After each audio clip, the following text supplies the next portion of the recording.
yang dimaksudkan tidak ada paksaan dalam agama ini adalah tidak ada paksaan dalam memaksa orang menganut akidah Islam. Tapi Islam itu bukan sekadar akidah, Islam itu juga syariah, undang-undang.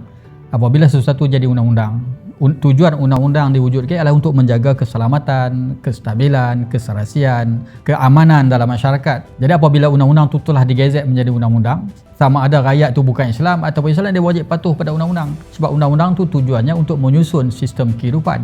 Jadi apa saja undang-undang yang telah digezetkan, dia diputuskan, rakyat bertanggungjawab untuk patuh. Cuma undang-undang tu mestilah bertepatan dengan syarak, dan undang-undang tu bukanlah lahir dengan tujuan untuk menindas atau menzalimi suatu kaum atau umat.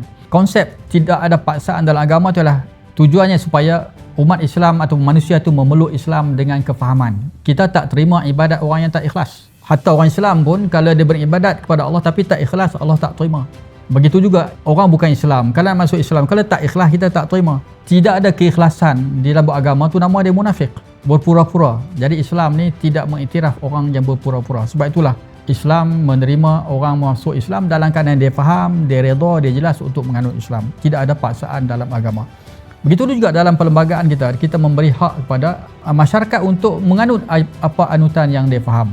Tetapi apabila kerajaan sudah menetapkan apa-apa peraturan undang-undang, maka undang-undang itu tertakluk kepada semua rakyat tanpa kira agama, sebab undang-undang itu tujuannya untuk menyusun.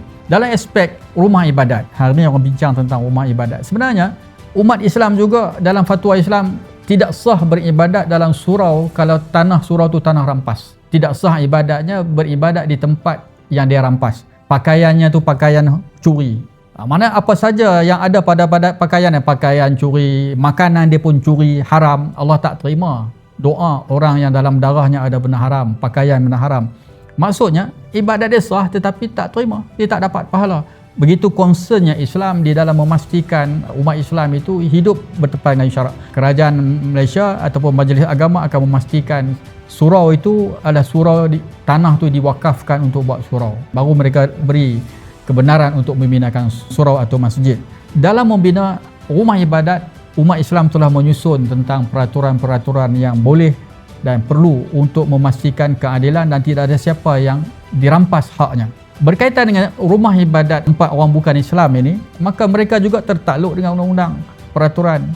Tidak boleh merampas hak kerajaan, hak orang untuk membina tempat ibadat mereka sesuka hati. Kerana negara ini berperaturan, bersistem. Kalau satu pihak diwajibkan untuk patuh pada sistem peraturan, khususnya umat Islam, maka orang bukan Islam juga tertakluk kepada undang-undang dan peraturan yang sama. Rumah ibadat yang timbul hari ini bukan kerana bangsa Melayu, bukan kerana umat Islam, tapi kerana kita nak wujudkan sebuah negara yang benar-benar memastikan rakyatnya patuh pada undang-undang dan hidup berdisiplin dan berterima kasih dengan cara yang betul. Jadi kalau masyarakat kita tidak faham undang-undang dan kita masih kekalkan mereka jahil undang-undang, jadi orang-orang yang pandai mengguna copywriting, storytelling, boleh buat cerita yang bukan-bukan seolah-olah dia hero dan dia akan mendapat sokongan. Sepatutnya pada zaman moden, sistem yang betul tersusun, masyarakat moden ni sepatutnya berfikir secara waras, memastikan rakyat mematuhi undang-undang dan peraturan demi menjaga keselesaan dan kebahagiaan masyarakat itu lebih utama daripada nak menyokong untuk tujuan individu tertentu.